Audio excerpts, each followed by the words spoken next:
Greetings, duelists, and welcome to another video. So we are very close to our current WCQ season. Our North American WCQ is going to be post Infinite Forbidden, meaning that if you're going for that event or if you're going to be playing at some level of events leading towards that, or maybe the nationals in Europe, which is the week leading up next to it, then you should try to be familiarized with almost everything that comes out in this set because Infinite Forbidden is a format changing set. It is a set that is just as impactful, if not like leagues better than Legacy of Destruction. And we already saw how Legacy of Destruction kind of changed the format a little bit. Snake Eyes is still going to be dominant post Infinite Forbidden. That is like one take that I have. Obviously, we can have a Forbidden Limited list leading to it, or we can have some OCG imports and TC exclusives that can also change that notion. The first archetype I kind of want to talk about is Gimmick Puppet. I already made a video on Gimmick Puppet when the new support got announced, and I talked about a few things that I noticed when it came to the archetype. I'm not gonna showcase any combos. I'm not gonna showcase you any FTKs. I think enough content creators have already done that. I can post in the description like a few combo guides involving other content creators that they have done well with the deck. What I'm going to be doing is I'm going to be talking about Gimme Puppet and my first impressions of the deck and things that you should like understand and learn when you're playing this strategy. Because a lot of people are tunnel visioned on how this is an FTK deck, and basically if you don't do the FTK, you are stuck on a rot. uh, I'm going to show you like one picture. It's not really a replay because the replay got chanked by customs. As you can see here, it says it does not account for this card in the hand, meaning that the replay just froze. But this was a match that I had against Fiendsmith, and I didn't OTK this Fiendsmith player. I just ended on a board involving a bunch of XYZs. I had the mansion. Uh, One of the monsters could not be destroyed because of Condolence Puppet. Um, I guess that was in another game. I do have Condolence Puppet here set. I also have the rank up magic. I am on their anti spell fragrance, which made it incredibly harder to like OTK slash FTK. But like I grinded the duel outright. I see that the replay kind of fixed itself. Well, it's not fully fixed, but yeah. But like I went into a very hard grind game. I like literally got rid of my opponent's almost resource pool. They had like multiple cards to like deal with. They went through Yama. They went through like uh, they went through their Fiendsmith engine. You can see the dice array over here. But just this is just to show you that you can do a lot more things with Gimmick Puppet more than just FTKing your opponent. Um, but yeah, like I'll talk about a few observations. I know that you see the gadget trio and you're probably confused why this is in here. It'll make sense when I show you the deck list, which I will show you afterwards. But yeah, I'm just gonna talk about a few things. The first thing that is very overlooked is Biscay Doll. I've drawn this card in my opening hand multiple times. I do not play this card at multiples. This card is only a one of. And I've drawn her plus Cattle a lot. A lot. And these are two one ofs. And one thing that I missed when I was testing the deck is this can special summon itself from the hand by dumping another Gimmick Puppet. Uh, so you can just summon the Biscay Doll. You can have the Cattle Screaming already in your graveyard, and that's already half your setup already. And the other setup will come from Little Soldiers and like other cards. So that's like one observation that I made. Uh, Another observation that is very often overlooked is Condolence Puppet. Condolence Puppet has a graveyard effect that you can just banish it, target XYZ, a machine XYZ, and it cannot be destroyed by your opponent's cards. So this is super helpful. Uh, like for example, if you're playing the mirror match, even though the mirror match is they're just going to summon their monsters on you, not yours. Uh, but against like other archetypes, they just involve destroying cards, like Unchained, for example. And if you face Ritual Beast and they try to use the steeds on you, this is just another example. Um, yeah, this card can come up, especially if you pair it alongside the field spell. Like if you pair it alongside the mansion will make it so they're undestructible by battle. So just having the mansion plus the layered protection from Gundam's puppet just makes your monsters very, very, very hard to get rid of. So that's another thing that I overlooked when I was testing the deck. Another thing I overlooked, and I know it was kind of obvious if you just read the card, but as I was testing the deck, I was wondering how did people just summon 3 Chaos XYZs. I did not notice that this card grabs you the rank up magic from the graveyard as part of the graveyard effect. And it's optional for you to grab the rank up magic. So that's one thing to note. The other thing to note is uh, if you special summon a Gimmick Puppet XYZ monster, you can activate this card's effect. It doesn't have to be an XYZ summon, and it can be on any side of the field. So if I special summon a Gimmick Puppet onto my opponent's side, the Machina will trigger, and the Machina will special itself, and then you can, in addition, you can grab the rank up magic. So that's how easy it is. Well, I'm not gonna say it's easy, but that's how half of the FTK comes in. So that's one thing I also overlooked. Uh, FTK without the field spell is very hard. It's like a 60% chance. However, one thing that I also noticed with this deck, and one of the reasons I really like this deck, like at all, is how consistent the deck is. Like this is just a second sample hand. You already saw the first sample hand with the gadget. Third sample hand. Let's try like 2 more. Fourth one. This is a brick. This one. This is a. Well, you actually still combo because you have Biscay Doll plus Monster Reborn, but in the instance that you didn't have Monster Reborn, this would have been a brick hand. Um, Another consistent hand. So I think the consistency rate for opening like a starter in this deck is above 90%, which is really really good. It's more consistent than Snake Eyes. You also have up to, I'm going to say, between 16 to 19 free engine spots in this deck, which is also really good. And that's one of the things that kind of enticed me to play like this deck in the first place. It's not really because of the FTK. It's not really because you have a solid win rate when put full in the FTK.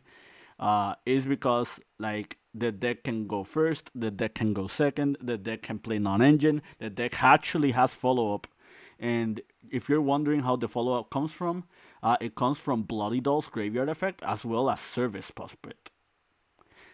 So Service Puppet makes it so if you control an XYZ monster, you can banish the service and special summon another XYZ from your graveyard.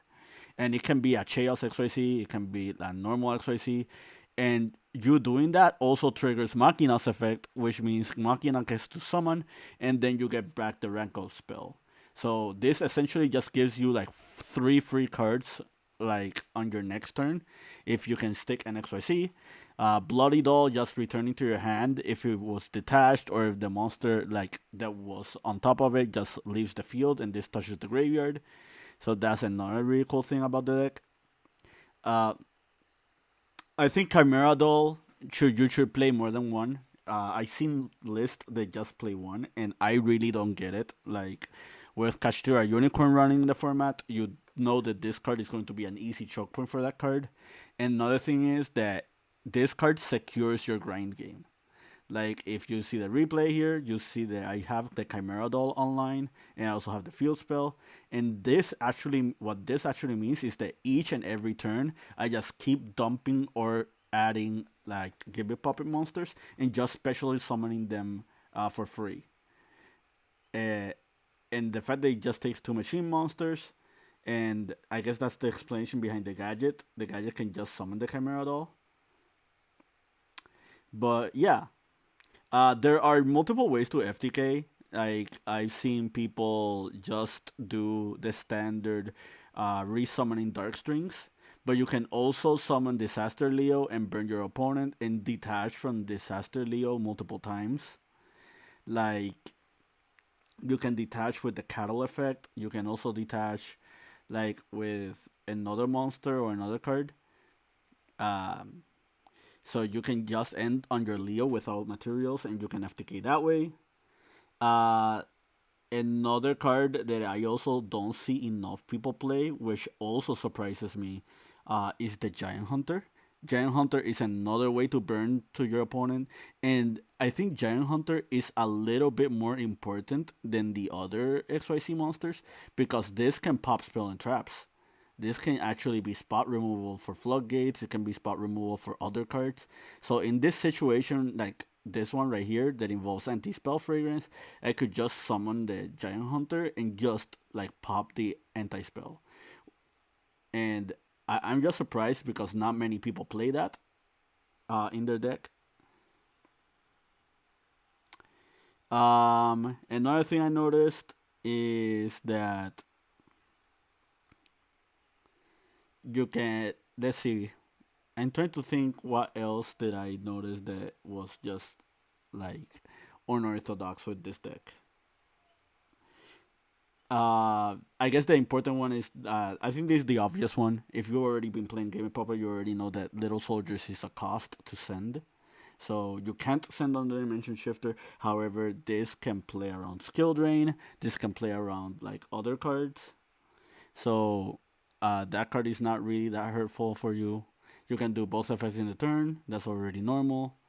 Uh, Terror Baby Reborn effect is also not once per turn. So if you resolve Machina and have your extra normal summon and you just summon multiple Terror Babies, that also is something to be inclined.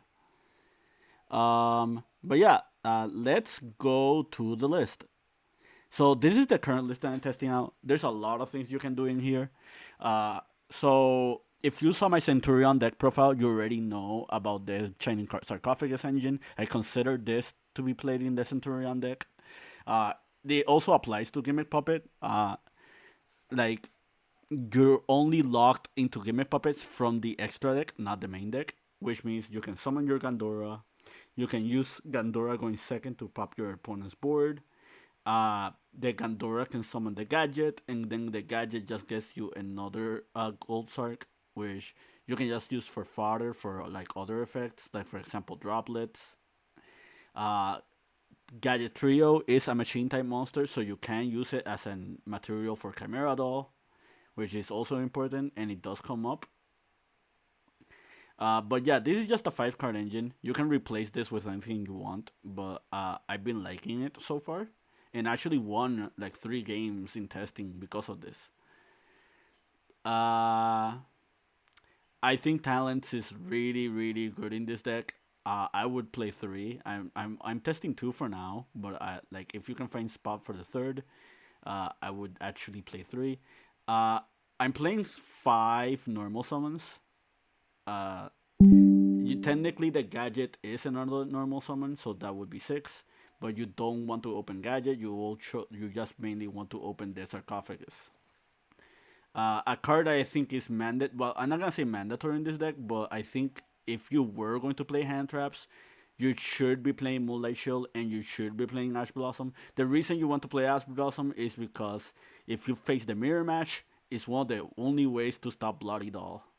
Uh, like if they open field spell and like they resolve it, this deck is very resilient to monster hand traps. But Ash Blossom specifically on Bloody Dolls like hand effect uh is very ideal and can come up. It also like you can also use it on Condolence Puppet. You can also use it on like field spell. Ghost Murder is another really interesting one. Sometimes you won't be able to FTK your opponent consistently. You will be ending like on a choke point of 1400 life points, 1800 life points. So Just having Mullet Chill paired up with the Chaos Machina uh, just makes it very, very, very pressuring for your opponent. It becomes the same play as like when you're doing double masquerade on branded, on Despia branded, where your opponent pretty much is forced to play very awkwardly into it. And if you pair this with the Condolence Puppet protection effect, it's very, very, very hard for your opponent to play through that.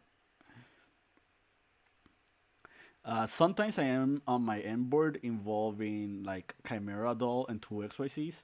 That gives you three monsters that you can take with Service Puppet. Like taking three monsters is very very powerful, especially since it does not negate the effects. Um, and again, this also serves as follow up, like on the following turn. I don't think this deck struggles like going second. A lot of people think the deck is just FTK or bust. I think if you go in second and you, for example, resolve Condolence Puppet, like you should be really really ahead. Like dumping Biscuit Doll, dumping Terror Baby, like just make it so your opponent does not be able to respond to your Gimmick Puppet is very very strong. Underworld Dolls Mansion is a very, very oppressive field spell. It is very similar to how Tempai Dragons activate Sanguine Summoning, and your opponent has little interactions they can do about it, which is the main reason Tempai Dragons just go second. Uh, I think this card was mainly designed in mind so you can have your plays go through whether you're going first or second. Gimmick Puppets, like without this card, are not really, really that strong, but they do have very, very powerful tools in their arsenal. Like, for example, the two aforementioned monsters in the graveyard. This is a monotype deck, so I am playing Rivalry of the Warlords. Like, I think Rivalry is going to be very, very important next format, especially since Fiendsmith is going to be a splashable engine in a lot of decks. This does not stop the Fiendsmith engine itself, but if you see people bridging this Fiendsmith engine into like their own proper strategy, like for example Snake Eyes, you can flip Rivalry and it will just put them on a very very awkward spot. Uh, Other cards to consider, I just put them here in the side deck. One card that is not in here is Drolling Lockbird. I think Drolling Lockbird is like extremely powerful. Uh, I think next format you might see Droll everywhere. Bestials are also to be considered, not just because of the Fiendsmith Mirror Match, but because of the Fiendsmith engine as well. As you can see in the replay, my opponent played a couple of Bestials. Like they did this with that in mind. They can also summon Beatrice, so it's also very important to note.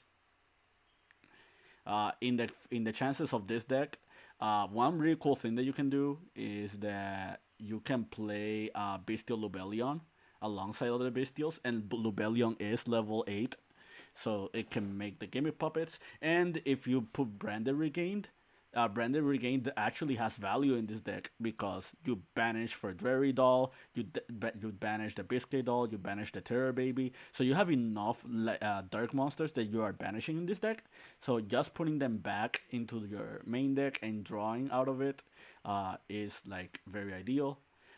You cannot play Prosperity in this deck. The main reason you cannot is because of Dark Strings, because Dark Strings does draw you a card uh, with its burn interaction. So you lose out on your FTK win condition if you like are under Prosperity.